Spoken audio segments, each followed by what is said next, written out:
Ассалаумағалейкум достар, қалайсыздар? Рамазан айларыңыз мүбәрек болсын, тұтып отырған оразаларыңыз қабыл болсын. Әзір сіздерменен бірге 10 минутта өзі томатсыз, өзі созсыз, әмменің кеуілінен бірдей шығатын қуырдақ пісіріп көрсетемін. Өзі томатсыз, өзі созсыз бұл қандай ауқат жеуіңіз мүмкін, видео davomida көріп барамыз достар. Картошкаларды көргеніңізде жұғалап, лейс сияқты турап алдым, Тавамызға керекті молдарда май құйып, картошкаларымызды қызартыңқырап, күйдіріңкіреп пісіреміз.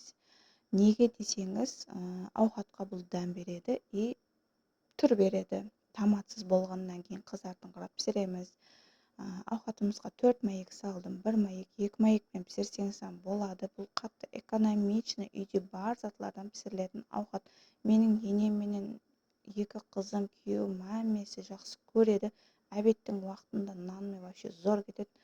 Достар, көргеніңізде маеклерімді картошкамен былғап тастадым. Кішкене тұз салып, 5-6 минутқа демлеп тастаймыз. Бұл өзі қандай ауқат жеуіңіз мүмкін.